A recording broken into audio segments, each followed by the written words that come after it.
Does somebody over here have a question? Or you just... Okay. Yeah.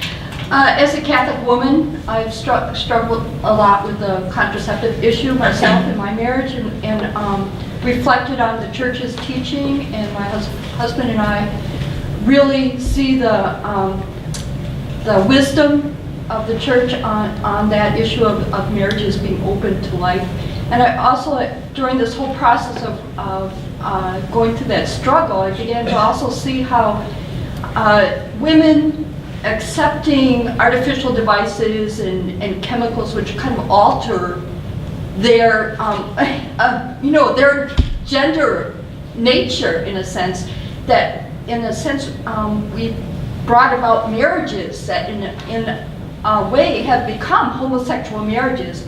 When, especially, you get to a point where you have men and women marrying and they decide not to have any children at all. So in a sense, even though that they are a man and a woman marriage, they have conceived homosexual nature to their union, in a sense. I wouldn't put it that way, because they are still a man and a woman. Okay. But they have deliberately sterilized their union, right, is what they've done. And I think that one of the issues, sort of the ground level, underlying issues of all of the facets of the sexual revolution is, in a way, something that you're pointing to here, which is that, that the natural human reality is that the natural purpose of human sexuality is both procreation and spousal unity, bringing together the sex partners. It's the most natural thing in the world for people to bond around sex, and that's just what the church has always taught.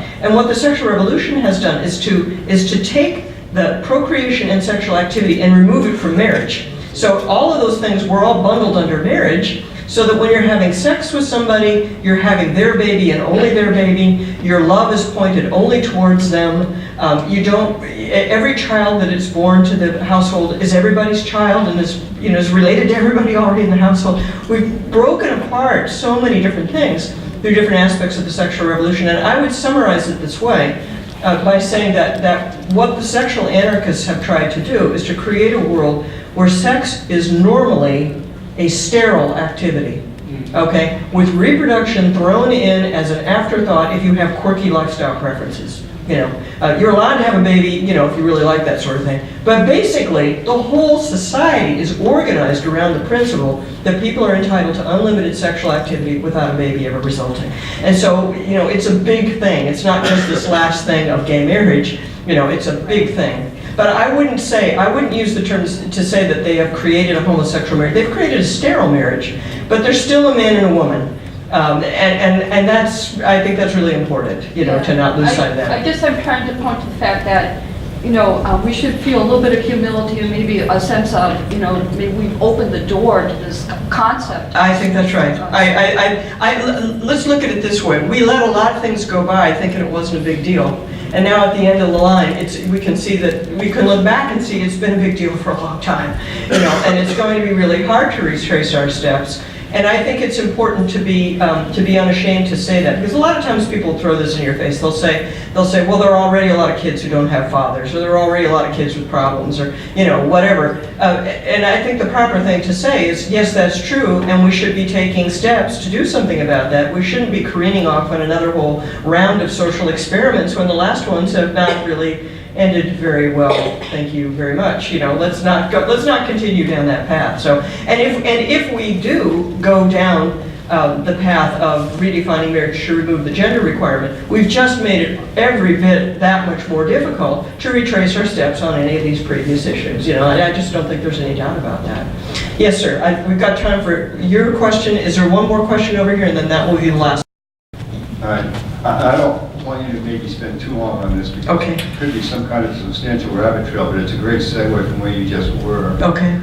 And I like rabbit trails, but so in a nutshell, the question is this: can marriage and civil unions coexist?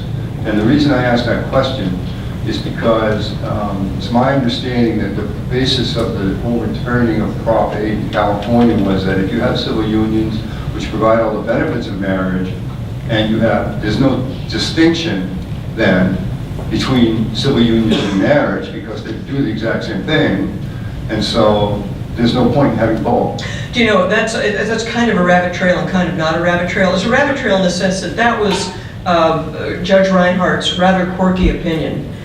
So it's not clear how substantial that will be or whether that will, continue. But I do think that the whole sequence of events is very suggestive, which is to say, a lot of people said, sure, civil unions are fine, because in their minds, when they said that, they're thinking civil unions is a good compromise. It solves the practical problems, but it doesn't give up the sacredness of the word or a lot of other principles that are involved in the term marriage. But it solves the practical problems. But I think we can now see that what we thought was a compromise, they thought was a stepping stone. I mean, it's quite clear that civil unions are simply not acceptable at end state as far as the gay lobby is concerned. So I think anyone, anywhere, who thinks they're compromising has lost it. I just think, the evidence is just so clear that they mean for that to be a stepping stone, and there's no point at all in compromising. So in that sense, I would agree with the thrust of your comment and to that limited extent. I'm going to take one more question, and then we'll wrap it up. Yes. Thank you. I have a question relating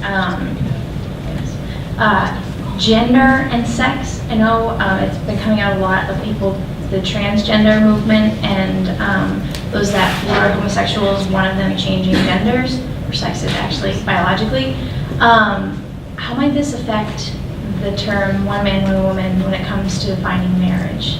That is a really, really good question. And the whole business of transgenderism is something I haven't thought through all the way to the end, because it's kind of, talk about a rabbit trail. I mean, that's kind of a hard thing to think through, But I do think there's something very curious about transgenderism.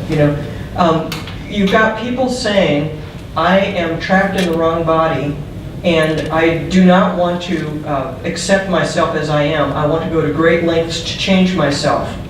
They say that if the issue is I don't like the gender of my body, but if the issue is I don't like my sexual orientation, I feel trapped as a gay person, I feel trapped as a person attracted to the same sex, I would like to go to some lengths to change how I feel about that. That's completely verboten. You're not allowed to, anybody who says you can change your sexual orientation should be taken out and shot. To me, it seems to me completely contradictory. I don't see how you can think both of those things at the same time. I don't get it. I'm sure they've got some, postmodern, Michel Foucault explanation for the whole thing, for how it all makes sense, but I can't make that make sense to me. And it seems to me, too, that the sex of the body is primary. Right, that's in every cell of your DNA. Every cell of the body has, whether you're a male or a female, written into it, unless you've got some, serious genetic abnormality. That's in the body. Whereas sexual orientation, we have no idea where that is, or where that comes from, or what causes it, or whatever. We don't know anything about that. So it seems to me, logically, and physiologically, sex is prior to sexual orientation. So it seems like you ought to be able to live with your sex. That we should accept and embrace our sex more than we should accept and embrace our sexual orientation. You see what I mean? Anyway, that whole area is quite confusing.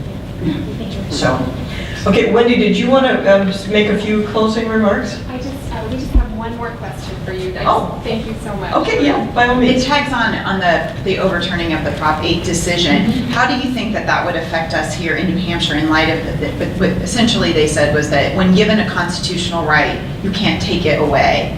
How do you think that could play out here in New Hampshire? Okay, a couple of things about that. First of all, I'm not a lawyer. I am not now, nor have I ever been a lawyer, right? So you have to take my legal opinions with a grain of salt here. Two things. First of all, I don't think Ninth Circuit opinions are binding on you guys, right? So if your districts could come up with something different, and that would be perfectly, compatible with American law, right? So Judge Reinhardt has no jurisdiction over here. However, it is an important precedent that he's tried to set. I think that, as far as I understand you guys' situation here, you're not doing constitutional amendments. This is strictly legislation. So I don't think what Reinhardt says applies to a situation where you've given something by legislation. You haven't changed your constitution. But I could be mistaken about that, Shannon. I'm not sure, what it portends. Do you think that's right? Dale's looking at me like he thinks that's probable. So, okay. So I just want to close with one last thought. And I just want to close with the thought of the father and the mother and the baby.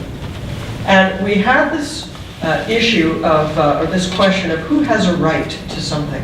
A lot of times the discussion in this area turns on a subtle difference of what you mean by a term, okay? So if we have a mother and a father and they have a baby and we ask ourselves, who has a right to be the parent of that child? It is obvious that those two people have the right to be the parent of that child. Why? Because that child is the product of their union. And it is a duty and justice that the entire human race owes to them to say, this child is your child. You have the responsibilities of that child. You have the rights to that child. That means nobody else gets to come and take over your child. Nobody else has the right to do it. But if we ask a somewhat different question, but very closely related question, who has a right to be a parent in the first place? Does anyone have a right to be a parent in the first place? The answer is no. No one has a right to become a parent in the first place. I have a right to try to become a parent. I have a right to try to find a man who will put up with me. Right? And so every person has a right to try. To find somebody who will put up with you, who will engage with you, and to have sex together. And if you produce a baby, you produce a baby. And you accept that baby, dare I say it, lovingly from God. But do you have the right to have a baby? No, you do not. No one has the right to any of those steps turning out the way you want them to. And that, I think, is so important, because if we think we have a right to a baby, we're turning the baby into a commodity, like a car or insurance policy or something, you see? And in fact, the only way we can really be a free people, created in the image and likeness of God, with dignity, is if we accept one another as gifts from God, and not as commodities or entitlements. And that, I think, is what is ultimately at stake in this marriage. I'm seeing a little boy on his father's lap back there. That is your baby. That is your little boy. And the whole society has a duty and justice to recognize the mother and the father, the married couple, as the parents of that child. Thank you very much.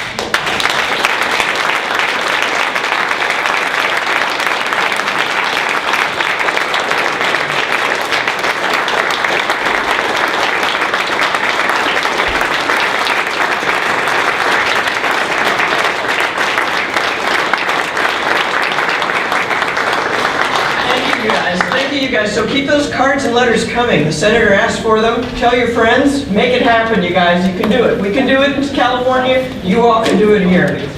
Great. Please see the